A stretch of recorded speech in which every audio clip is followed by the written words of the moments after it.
El Señor les bendiga en esta mañana, amados hermanos. Quiero invitarles a buscar allí en sus Biblias el pasaje que vamos a estar usando. Mateo capítulo 2, los versículos del 13 al 23. Doy gracias a Dios por este precioso tiempo preparado por los niños de nuestra iglesia, el Ministerio Infantil. Es hermoso verles a ellos también adorar, imitarnos de alguna manera, porque nos da a nosotros alegría saber que cuando no estemos, ya ellos sabrán cómo continuar lo que hemos estado realizando. Así que es para nosotros un gozo tremendo verles a ellos adorar al Señor. Recuerdan mucho las palabras del Señor que dijo: dejad a los niños venir a mí, no se los impidáis, porque de los tales es el reino de los cielos. Y cuando intentaron callarlos, ¿verdad? Cuando Jesús estaba entrando en Jerusalén, intentaron callarlos. Jesús dijo que si ellos callaban, entonces las piedras iban a clamar.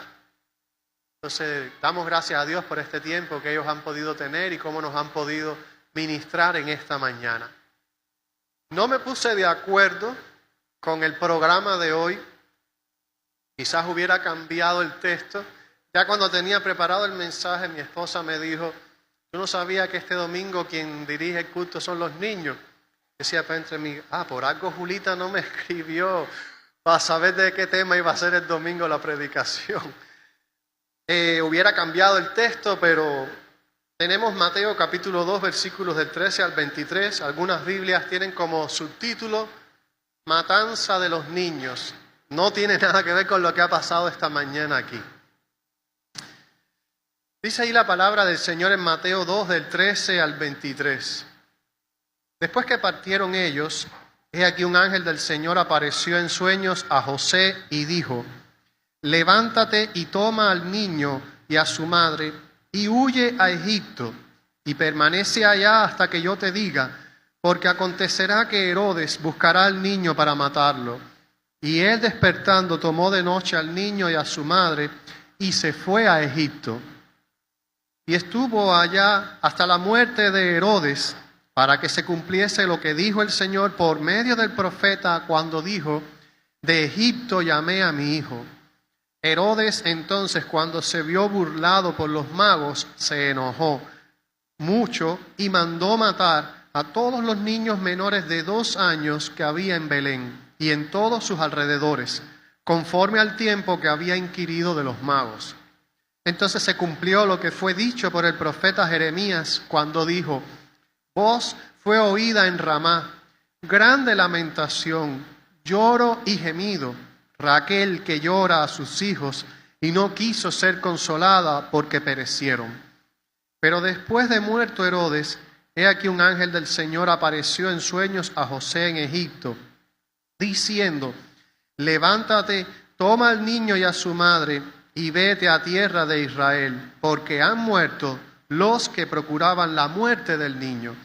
Entonces él se levantó y tomó al niño y a su madre y vino a la tierra de Israel.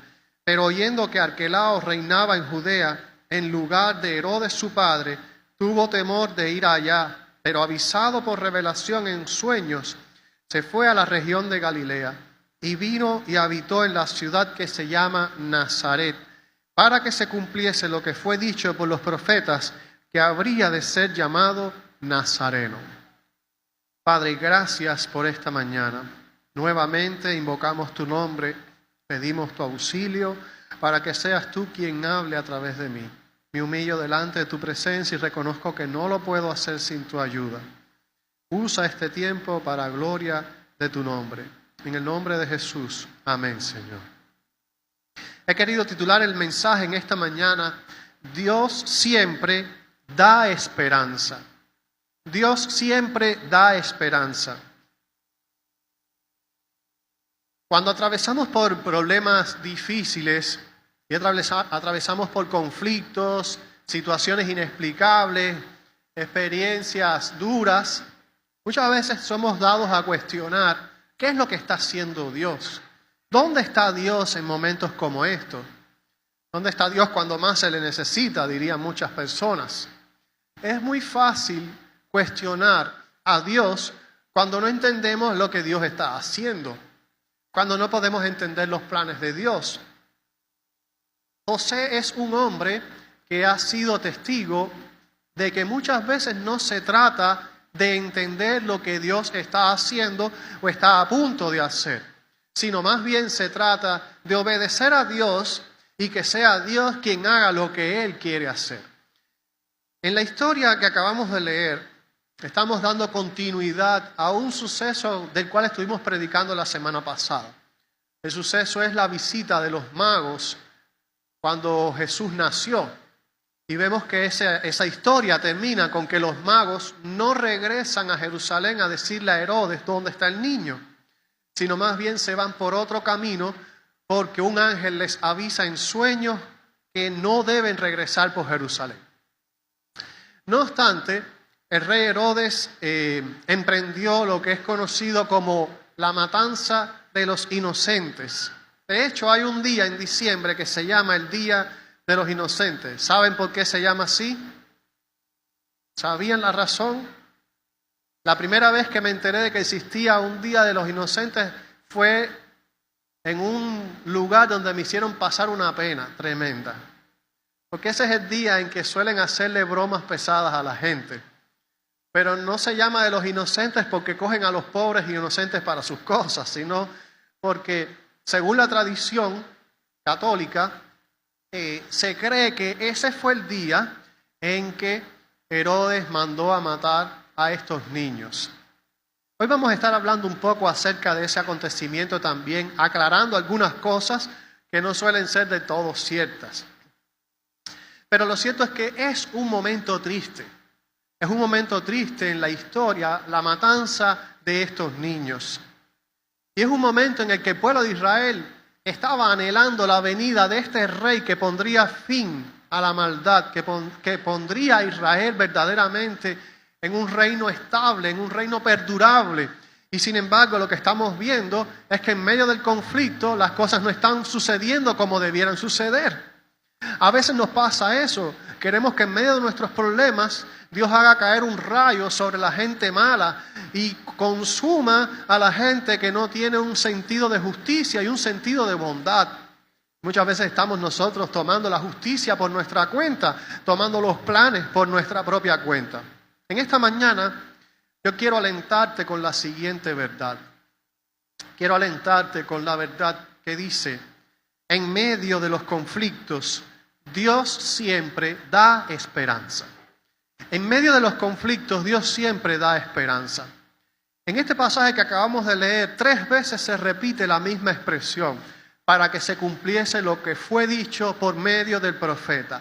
Y estas 3 veces son importantes, porque es una historia en la que a veces esas palabras que se están citando de los profetas suelen encajar con el momento y te da a entender como que era el cumplimiento de la profecía.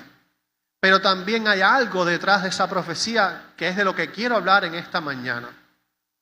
En primer lugar, nosotros podemos decir que en medio de los conflictos Dios siempre da esperanza porque en medio del peligro hay salvación. En medio del peligro hay salvación. Dios conocía las malas intenciones de Herodes y lo que sería capaz de hacer. A Dios no se le escapa ningún detalle. Todo Él lo conoce, todo Él lo sabe. Por esa razón le pidió a aquellos magos que no regresaran por el mismo camino, sino que se fueran por otro camino. Por esa razón, antes que Herodes mandara matar a los niños de aquel lugar, un ángel se le apareció en sueño a José y le dijo: levántate, toma al niño y a su madre y huye a Egipto. Dios sabe las cosas que están por suceder y eso es algo que me da a mí verdadera seguridad en cuanto a que Dios tiene el control de todo lo que está ocurriendo. Por eso creemos en un Dios que provee, porque Dios no solamente provee, sino que conoce de antemano lo que está a punto de suceder. Y para cada cosa, cada suceso que está a punto de suceder, Dios da una respuesta, Dios da una salida, Dios da una solución. En medio del peligro siempre hay salvación. Mateo cita, curiosamente, una profecía que se encuentra en Oseas capítulo 11, versículo 1. Él dice, para que se cumpliese lo dicho por el profeta cuando dijo, de Egipto llamé a mi hijo. Si nosotros vamos un momento a Oseas capítulo 11, versículo 1, encontraremos precisamente este pasaje. Dice allí Oseas capítulo 11, versículo 1, cuando Israel era muchacho, yo lo amé, y de Egipto llamé a mi hijo. Estas son las palabras que está citando Mateo como el cumplimiento de esta profecía. Ahora, hay cosas que necesitamos tener en cuenta en el relato que está citando Mateo. De acuerdo al relato bíblico, la familia de Jacob dejó la tierra de Canaán por causa del hambre y fueron a Egipto. Y luego, cuando estaban en Egipto, fueron esclavizados y Dios los sacó de allí por medio de Moisés. Ellos experimentaron la crueldad de Faraón estando en Egipto. Pero fue de Egipto que Dios los sacó. A ese momento histórico es al que Oseas se refiere. Un momento en el que el pueblo estaba sufriendo por la esclavitud. Un momento en el que el pueblo estaba sufriendo a manos de un rey tirano, de un rey cruel, un rey que no le interesaba quién era Israel y mucho menos, como dice Éxodo, no conocía quién era José y lo que había hecho. Ahora, el contexto histórico del libro de Éxodo nos ubica también en el reinado de un faraón que hizo algo interesante. Un faraón que menospreció a Israel y ordenó la matanza de los niños israelitas, varones. Qué interesante. O sea, este faraón, muchos años antes, manda a matar a los niños varones israelitas. No eran las hembras, eran los varones. Y vemos que allí habían dos mujeres, que eran dos parteras llamadas Cifra y Fúa, quienes evitaron la matanza. Y Dios las bendijo por eso. Qué interesante, tenemos un rey cruel, llamado Faraón, que ordena la matanza de unos niños inocentes en un periodo mucho antes del nacimiento de Jesús. Pero ahora nosotros tenemos un rey cruel que se llama Herodes y que hace lo mismo que hizo Faraón cuando el pueblo estaba en Egipto. Y a veces los teólogos no saben ubicar exactamente de qué Egipto dice Mateo que llamó Dios a su hijo. Si ese Egipto es el Egipto geográfico, el país, o ese Egipto es Jerusalén en un sentido espiritual donde tenemos a un rey tan malo como Herodes que está haciendo lo mismo que está haciendo Faraón cuando los israelitas estaban esclavos en Egipto. Lo cierto es que aquí hay un doble cumplimiento porque Dios le dice a esta familia tienen que huir a Egipto. Y cuando estamos viendo eso, nos estamos preguntando, pero ¿por qué el Salvador de su pueblo huye a Egipto? ¿Por qué no da la cara? ¿Por qué no hace lo que tiene que hacer cualquiera que viene a salvar a su pueblo? ¿Qué héroe huye de la batalla? ¿Qué héroe huye del conflicto? Pero sorpresivamente, Mateo está anticipando tu desesperación. Cuando uno lee ese relato por primera vez y se da cuenta de que Jesús, el Salvador de su pueblo, está huyendo de su pueblo, uno cree que la salvación se está perdiendo. Pero Mateo te quiere dar esperanza cuando dice, tranquilo, esto está ocurriendo para que se cumpla lo que dijo el profeta cuando expresó, de Egipto llamé a mi hijo. En otras palabras, Mateo está diciendo, él tiene que regresar y va a regresar. Así como los reyes de Israel en el pasado se apartaron de Dios y dieron muerte a los profetas, ahora Herodes y las autoridades buscan dar muerte al Mesías niño.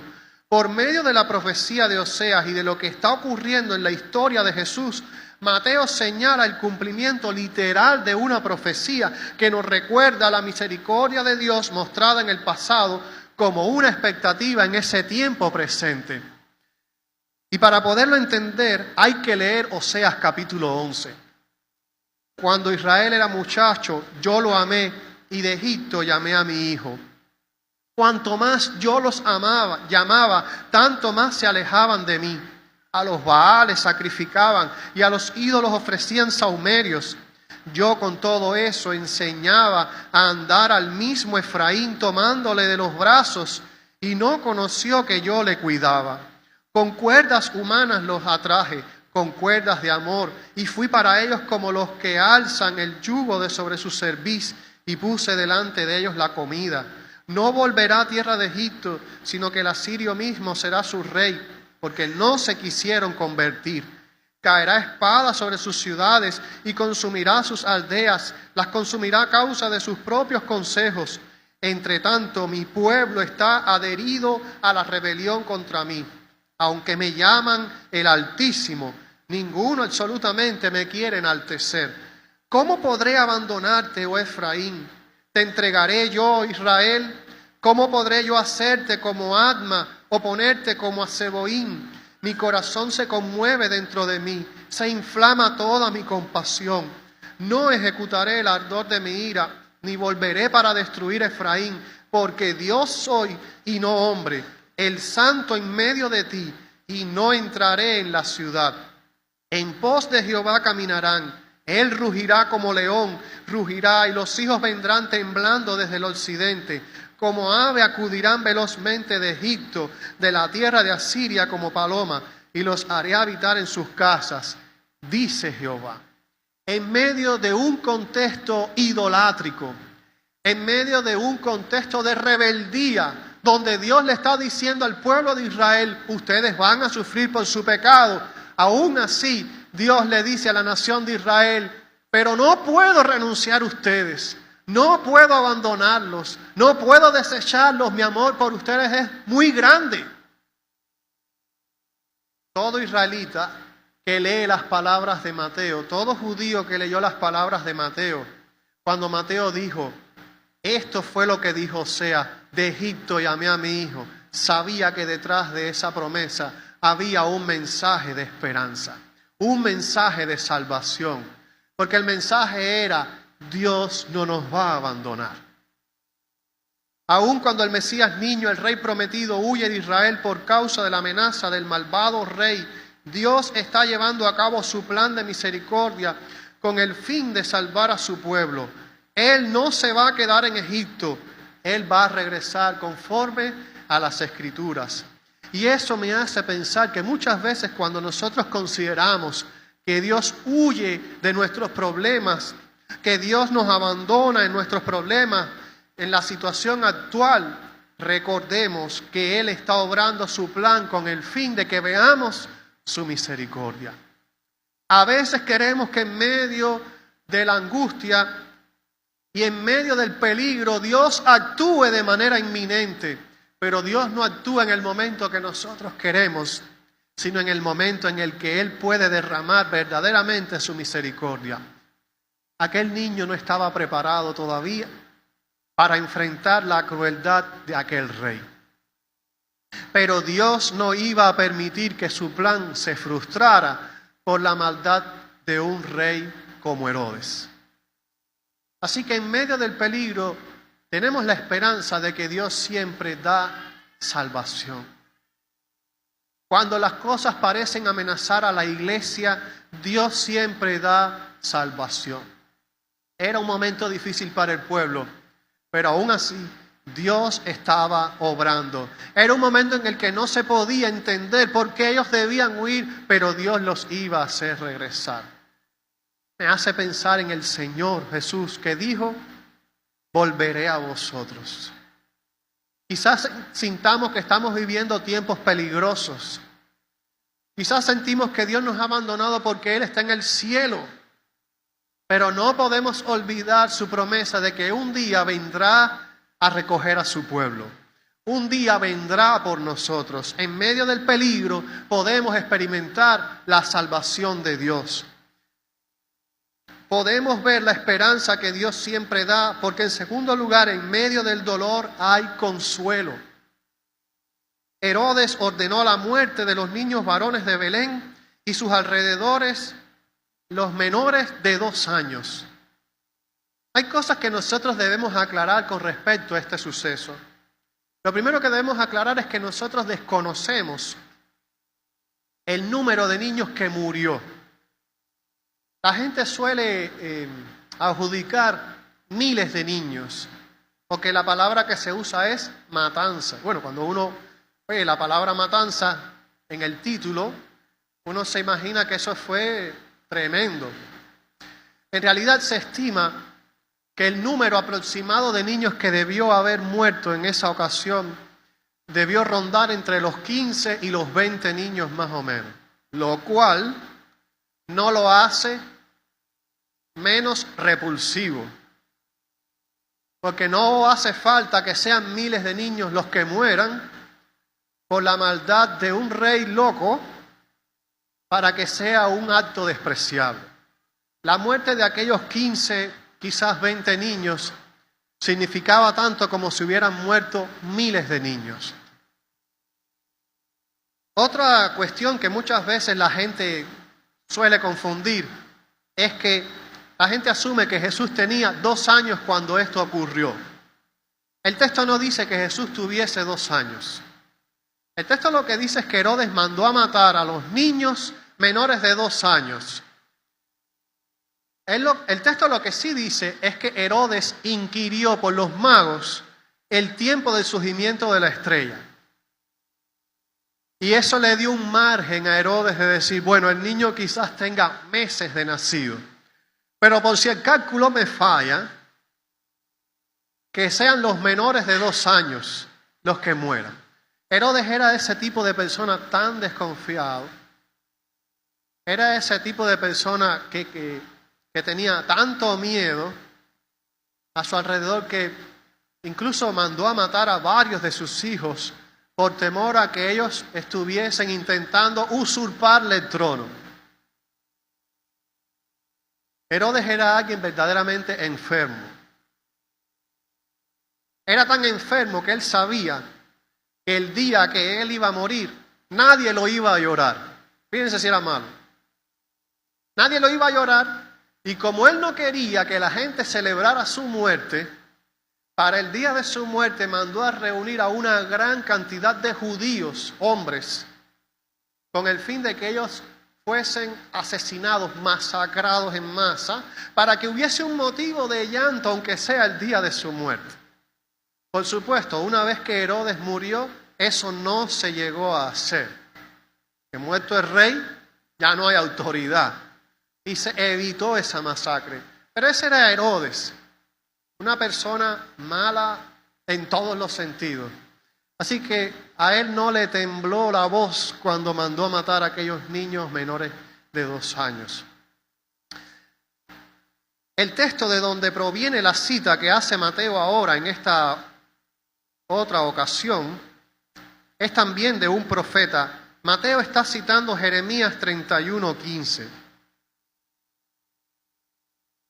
Jeremías 31:15 dice, así ha dicho Jehová, voz fue oída en Ramá, llanto y lloro amargo, Raquel que lamenta por sus hijos y no quiso ser consolada acerca de sus hijos porque perecieron. Y Mateo está diciendo que esto que está ocurriendo, esta matanza que está ocurriendo en Belén y sus alrededores, es para que se cumpla esta profecía. Pero ese texto de Jeremías 31:15 es un texto que apunta también a un mensaje de consuelo. Ramá era una ciudad que estaba localizada al norte de Jerusalén y se ubicaba precisamente en la frontera entre estos dos reinos, entre el reino del sur y el reino del norte. Muchas veces era considerada como una fortaleza que ofrecía cierta ventaja militar al rey que por supuesto la ocupara. También era el lugar donde los conquistadores extranjeros ordenaban a las multitudes a ser reunidas para ser llevadas al exilio, para ser deportadas. Raquel en este pasaje es una representación figurada como si estuviese viva, porque Raquel había muerto, por supuesto, hacía muchos siglos. Y es como si ella estuviera mirando a esas desdichadas multitudes reunidas en Ramá. y escucha sus lamentos hasta que ella misma se pone a llorar y gime amargamente porque está siendo privada de sus 2 hijos. Raquel dio a luz 2 hijos. Uno es José y el otro es Benjamín. Es posible que Ramá estuviese ubicado en el territorio de Benjamín. Y en el texto de Jeremías se menciona a Efraín, quien es uno de los nietos de Raquel. Así que cuando el texto está diciendo que Raquel llora a sus hijos, está usándolo en un sentido interesante, porque está usándolo en el sentido de que está llorando primero la deportación, de acuerdo a Jeremías, la deportación del reino del norte, representado por Efraín, y la deportación del reino del sur años más tarde, representado por Benjamín, quien pertenecía al reino de Judá. Ella que estaba tan deseosa de tener hijos y que le dijo a Jacob, ¿qué cosa? Dame hijos o me muero. Ahora ve cómo algunos de ellos son muertos y otros son llevados a suelo extranjero. Pero es interesante que en Jeremías 31 hay pasajes preciosos, hermanos. Pasajes que nos dan consuelo.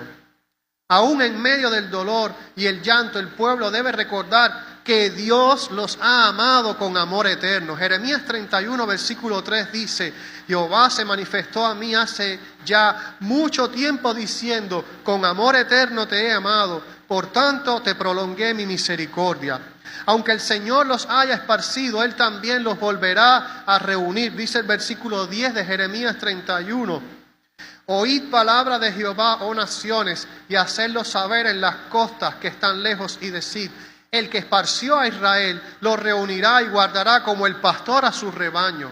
Por lo tanto, Raquel debe dejar de llorar, como dice el verso 16 de Jeremías 31. Así ha dicho Jehová, reprime del llanto tu voz y de las lágrimas tus ojos, porque salario hay para tu trabajo, dice Jehová, y volverán de la tierra del enemigo.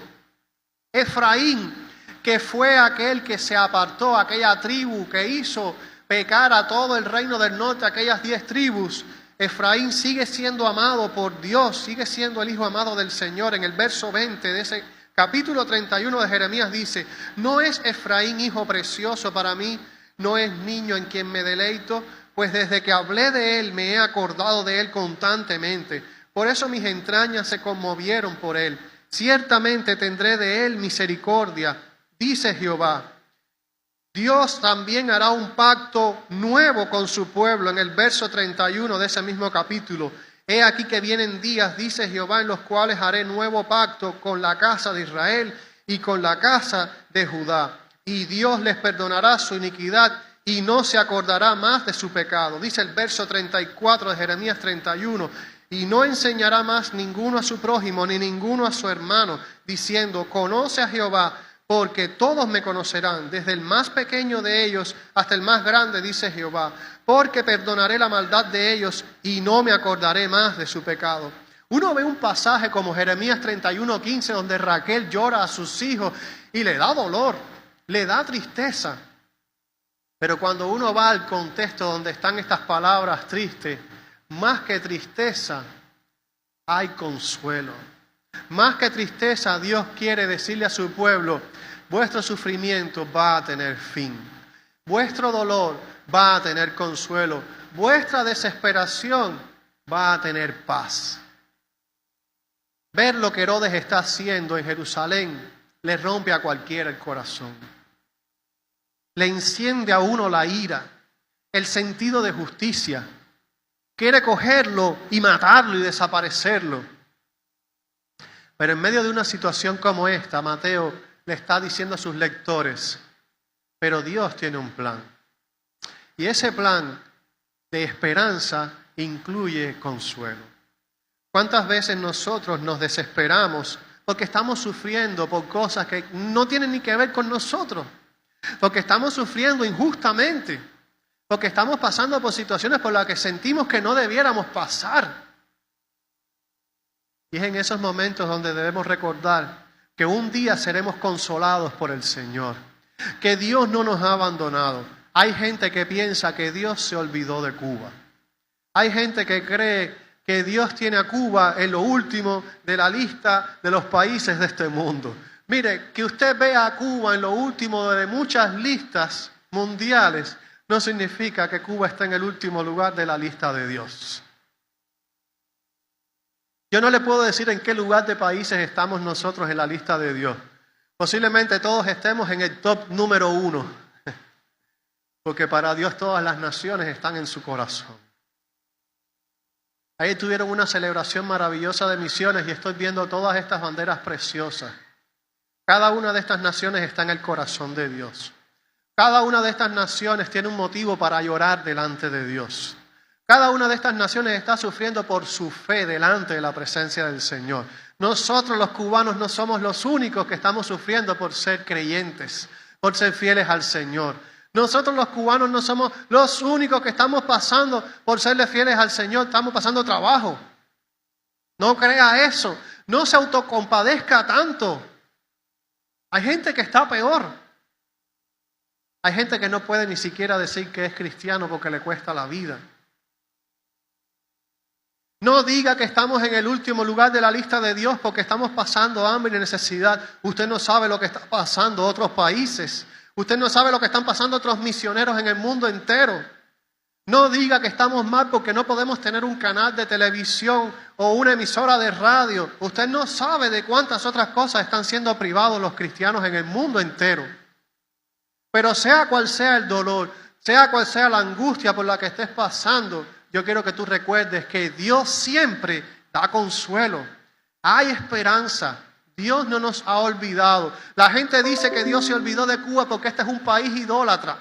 La gente dice que Dios se olvidó de Cuba porque este es un país que le ha dado la espalda a Dios, le ha dado la espalda a Israel, le ha dado la espalda a la moralidad, le ha dado la espalda a lo que Dios tiene establecido en su palabra. Mi hermano, espere eso en cualquier parte del mundo, porque este mundo le pertenece al maligno. Este mundo no es de Dios y solamente será completamente de Dios cuando Cristo venga un día y ponga fin al pecado y a la maldad. Por lo tanto, espera el consuelo de parte de Dios. Usted puede sentir que está sufriendo y está llorando por cosas que no entiende. Pero quiero que esté en Belén en ese momento y vea las lágrimas de aquellos padres que perdieron sus hijos por una locura de un rey. Y tenga presente las palabras de Jeremías que dice: pero yo los voy a perdonar y más nunca me acordaré de su pecado. Yo los voy a reunir. Yo no he renunciado a ustedes. Dios no ha renunciado a Cuba. En el momento de la historia en que más gente se ha ido de este país, en el momento de la historia en que mayor cantidad de pastores se ha ido de este país, mayor cantidad de líderes se ha ido de este país, estamos viendo mayor cantidad de personas buscando desesperadamente a Dios. Eso me da consuelo. Es cuando más estudiantes tenemos en nuestro seminario, en la historia del seminario. Eso me da consuelo. Es cuando personas que nosotros no pensábamos que podían hacer algo en la iglesia se están levantando para servir y glorificar el nombre del Señor. Eso te tiene que dar consuelo. Eso te tiene que decir que la obra no se va a detener. Eso te tiene que decir que la iglesia ahora va a crecer más que antes. Eso te tiene que dar esperanza, porque Dios siempre da esperanza, aún en medio del dolor. En último lugar, en medio de la desesperación, Dios siempre tiene un plan. Cuando José, María y el niño volvieron de Egipto, no fueron a Judea, sino que fueron a Nazaret. Si Jesús es el rey de los judíos, tenía que haber ido a Judea a reclamar su trono. Pero el Señor le avisó a José y le dijo: no vayas a Judea, ve a Nazaret. Nazaret era una ciudad de Galilea. Galilea era una provincia la cual no era famosa por tener gente prominente. De hecho, Galilea es conocida como Galilea de los gentiles por la gran influencia que tuvo de los gentiles. Muchas veces los judíos despreciaban a los galileos precisamente por toda esta mezcla de culturas y de tradiciones. La provincia de Galilea, por lo tanto, era un excelente lugar para pasar desapercibidos a causa de la fuerte influencia de los gentiles en el territorio. De hecho, Jesús fue menospreciado porque dijeron que venía de Nazaret. Y dijeron, de Nazaret, pero de Nazaret puede venir algo que sea bueno. Los judíos, por lo tanto, subestimaban a los galileos. No tenemos, por lo tanto, y esto es interesante, porque en el pasaje dice que de acuerdo a los profetas Jesús sería llamado Nazareno. No existe una profecía que diga explícitamente que Jesús sería llamado Nazareno, pero sí tenemos referencias de que viviría en Galilea, de que estaría en este lugar. Tenemos otras referencias de que era parte del plan de Dios que su hijo pasara desapercibido esos primeros años de vida. Tenemos referencia de que sería menospreciado entre los hombres, sería humillado. Ser Galileo no era algo que hablaba a favor de Jesús. Era parte del plan de Dios que Jesús fuese identificado como nazareno para que se cumpliese el hecho de que sería menospreciado entre los hombres. Más que dar a entender el hecho de que Jesús sería llamado nazareno, por lo tanto, Mateo lo que quiere hacer es sentir a los lectores que aunque sus expectativas del regreso de Jesús de Egipto no es todo lo triunfante que debió ser, la palabra de Dios se está cumpliendo. Sí, porque tú dices, bueno, él se fue a Egipto para librar su vida porque es un niño, pero cuando él regrese va a poner fin a todo esto. ¿Y qué es lo que pasa cuando él regresa? No pone fin. Simplemente se va a Galilea, al lugar más apartado que puede tener Israel, y allí hace su vida. Cuando veamos que Dios actúa contrario a nuestras expectativas en medio de nuestra desesperación, debemos confiar porque Él siempre tiene un plan. Y esto es algo que nos produce contradicción. Que Dios no actúe de acuerdo a nuestras expectativas. Que Dios muchas veces haga cosas que nosotros no esperamos. Que Dios muchas veces haga cosas con las cuales nosotros no contábamos. ¿Cuántas veces no nos ha pasado eso? ¿Cuántas veces hemos querido que Dios bendiga algo que hemos estado haciendo y no ha sucedido de la manera que queríamos? Quizás estuvimos preparando un culto tremendo y hubo algo que lo impidió. Quizás estuvimos orando por la sanidad de alguien y esa persona no fue restaurada. Quizás estuvimos orando porque Dios nos permitiera abrir un ministerio y el ministerio no se pudo abrir. Y son momentos en los cuales uno siente que se está contradiciendo porque Dios no quiere eso. ¿Acaso no es la voluntad de Dios eso? Yo quiero que nosotros no olvidemos que la palabra de Dios dice que nuestros pensamientos no son los pensamientos de Dios y que los caminos de Dios no son nuestros caminos. Jesús estuvo 30 años de su vida en un lugar y no sabemos nada de esos 30 años. La gente mira que hace historia, que si Jesús hacía pajaritos de barro y luego soplaba y salían volando. Hay tantas tradiciones, hay tantos cuentos, hay tantos mitos, hay tantas leyendas de la infancia de Jesús. 30 años Jesús en Nazaret, aprendiendo el oficio de su padre, quien era carpintero. No carpintero de hacer muebles, ¿ok? Carpintero de hacer marcos, ventanas, algo más relacionado con la albañilería. Eso fue lo que hizo Jesús durante 30 años. El rey de Israel aprendiendo albañilería. El rey de Israel ayudando a su madre. El rey de Israel en medio de un pueblo que ahora es famoso, porque ahora hablar de Nazaret es decir, no, el pueblo donde vivió Jesús, pero ¿qué sabemos de Nazaret antes de que Jesús viviese ahí? Antes de que Jesús hiciese su ministerio allí. Estamos hablando de un pueblo desconocido.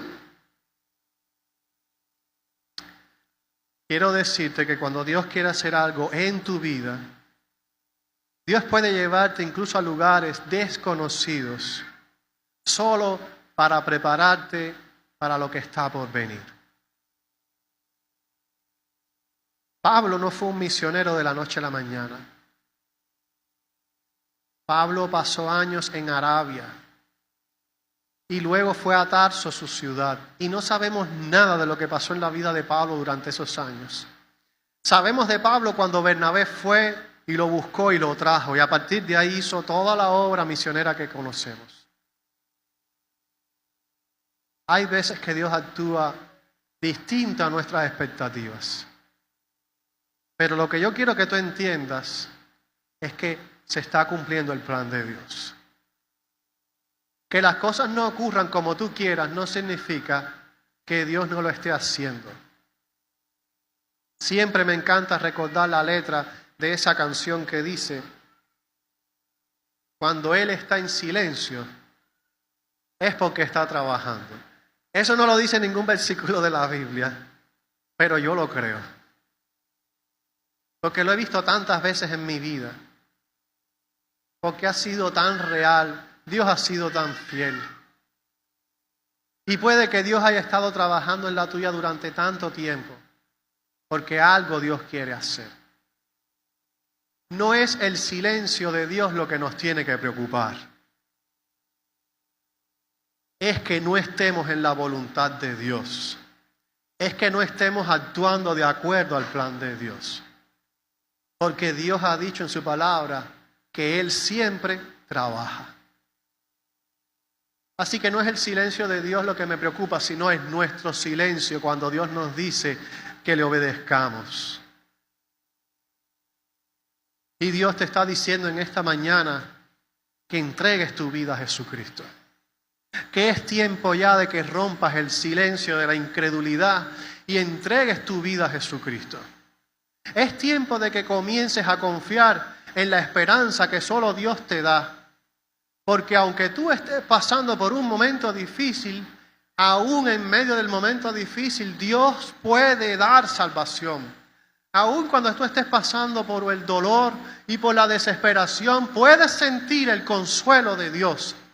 Aún cuando las cosas que estén ocurriendo sean contrarias a tus expectativas, aún cuando sea contrario a lo que tú quieres que suceda, quiero decirte, querida visita que estás aquí, que Dios está actuando de acuerdo a su plan. La gente viene a Dios por muchos motivos, de muchas maneras. ¿Qué te ha traído a ti esta mañana a Dios? Yo quiero que tú encuentres esperanza en Cristo. Si tú sientes que no tienes esperanza, si tú sientes que tu vida está perdida, en esta mañana Jesús quiere darte eso. Quiere darte esperanza, salvación, consuelo y dirección en tu vida. ¿Quieres aceptar a Jesucristo en esta mañana? ¿Entregarle tu corazón?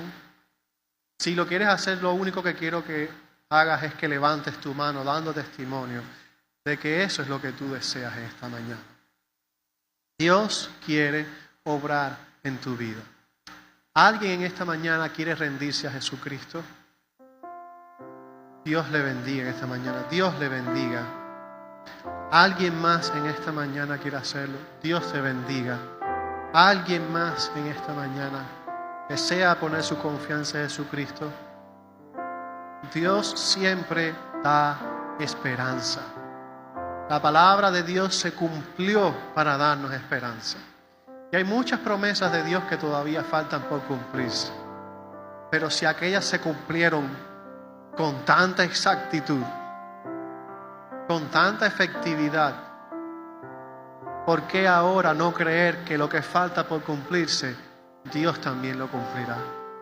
Dios quiere cumplir su propósito en tu vida. ¿Quieres entregar tu vida a Jesucristo? ¿Alguien más en esta mañana desea entregar su vida a Jesucristo? Simplemente le invito a levantar su mano. Si nadie más quiere entregar su vida a Jesucristo, quiero tener este momento de oración por aquellas vidas que han dado testimonio. Padre, gracias, porque sabemos que tú nos das esperanza.